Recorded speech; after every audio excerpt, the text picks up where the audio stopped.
दिल्ली की विधानसभा में पिछले 2.5 दशक से एक नाम लगातार परमानेंट है, लगातार भारतीय जनता पार्टी का प्रतिनिधित्व कर रहा है, वो है मोहन सिंह बिष्ट जी। बहुत बहुत स्वागत है आपका एबीपी न्यूज़ पे। छठी बार जनता ने आपको आशीर्वाद दिया, इस बार मुस्तफाबाद आप आए, तगड़ी लड़ाई हुई और उसके बाद जीत के लगातार। सबसे पहले क्या कहना चाहेंगे जनता को लेकर, दिल्ली की जनता से क्या कहना चाहेंगे? ना, निश्चित रूप से मुस्तफाबाद की जनता जनार्दन ने जो मुझे आशीर्वाद दिया था, ऐसे देवतुल्य जनता ने का तो मैं आभार प्रकट करता हूँ। मैं उनको विश्वास दिलाता हूँ कि लंबे दशक के बाद मैं आपके बीच में आया हूँ। निश्चित रूप से मैं आपके मनों के अंदर, दिलों और दिमाग में निराशा का भाव नहीं रहने दूंगा। कौन कौन से ऐसे मुद्दे होंगे जिसकी प्राथमिकता होगी, क्योंकि पिछले अगर हम लोग 10 साल यहाँ पर अरविंद केजरीवाल जी के देख रहे हैं और उससे 10 साल शीला दीक्षित, तो आप लोग हमेशा विपक्ष में थे और हमेशा ये चीज़ें होती थी कि मतलब आप लोग की तरफ से हमेशा कहा जाता था कि जो योजना आप लोग संचालित करना चाहते थे वो नहीं हो पाती थी। तो किन चीज़ों के ऊपर प्राथमिकता होगी? सबसे पहले तो पीने की पानी है, आने जाने के लिए सड़कों का है, बाहर निकलने के लिए पेरीफेरल रोड्स का है। बहुत से ऐसी योजनाएं हैं, पार्क नहीं हैं, ना कहीं वहाँ स्कूलों की व्यवस्था है, ना कोई इस प्रकार का कार्य नहीं है।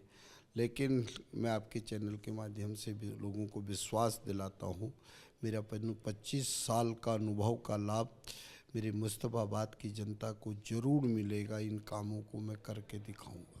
दिल्ली की जनता से अब क्या वादा आप करना चाहेंगे, क्योंकि दिल्ली में भी कई तरह की ऐसी समस्या थी जिसकी वजह से दिल्ली की जनता ने आप लोगों को चुना। 48 सीटें, कल जब आपके साथ बातचीत हो रही थी तब आपने कहा था कि 93 में 49 सीटें आई थी और उतनी ही आएंगी, तो एक सीट बस कम होगी, 48 सीटें आई। नहीं, निश्चित रूप से मैं चाह रहा था, मेरे मन के अंदर भी जो मेरी अंदर आत्मा की आवाज़ थी कि 49 सीटें हम 100% जीतेंगे, लेकिन एक की कमी रही, ये बात सत्य है। लेकिन मैं दिल्ली की जनता को विश्वास दिलाना चाहता हूँ, चाहे वो पानी का मुद्दा हो, सड़कों का मुद्दा हो, स्कूलों का मुद्दा हो, हॉस्पिटल्स का मुद्दा हो, वृद्धाओं की पेंशन का मुद्दा हो, लाडली बहना योजना के नाम से उस मुद्दा हो, या आयुष्मान योजना के तहत गरीबों के स्वास्थ्य के इलाज के लिए जो उस प्रकार की बीमा का हो, ये इस प्रकार की योजना है। और जैसे कि अभी हमारे चुनावी घोषणा पत्र के अंतर्गत हमने हर घर के अंदर अपनी बहनों को 500 रुपया सिलेंडर में सब्सिडी देने की बात कही हो। निश्चित रूप से हम इन सब कार्यों को करने में खरा उतरेंगे।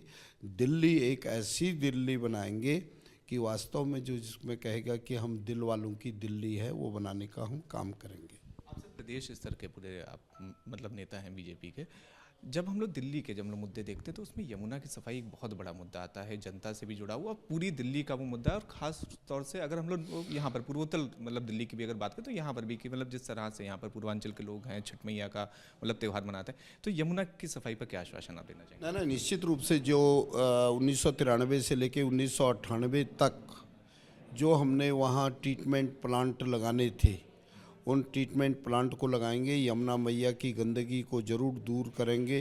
यमुना नदी ही नहीं, उसके बराबर में पेरीफेरल ऐसी एक नाला बनाने की योजना बनाएंगे जिससे कि गंदा पानी यमुना में न जाए, मेरी यमुना मैया शुद्ध रहे। ये काम हम करके दिखाएंगे।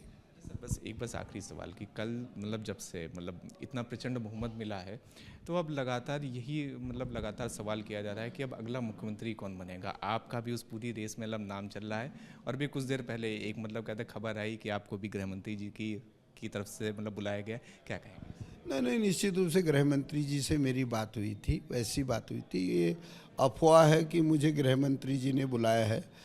उन्होंने जो करना है ये मेरी पार्टी हाईकमान ने करना है।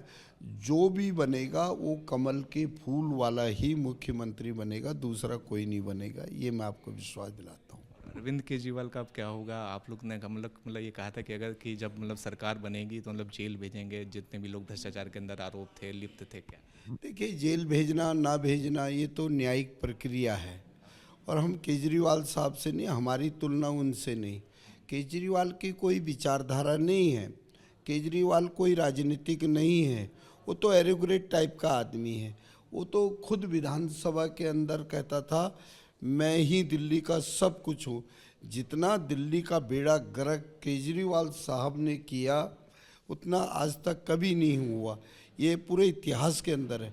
आप पानी दे नहीं सकते, आपने हर गली और चौराहे पर शराब के ठेके खोल दिए, आप एजुकेशन देना नहीं चाहते हैं, एजुकेशन नाम से आपने 500 स्कूल का जिस प्रकार का दावा किया, आप वर्ल्ड क्लास के आप स्कूलों की बात करते हैं, सिर्फ आप एक स्कूल को दिखाए जा रहे हैं, बाकी स्कूलों का क्या हुआ। दिल्ली के अंदर बहुत सी ऐसी समस्याएं हैं, उनके समाधान करना चाहिए।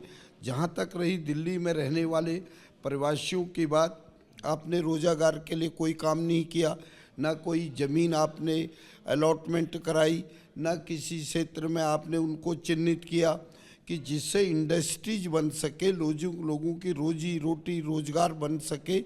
ये काम आपने नहीं किया, आपने सिर्फ ड्रामा किया।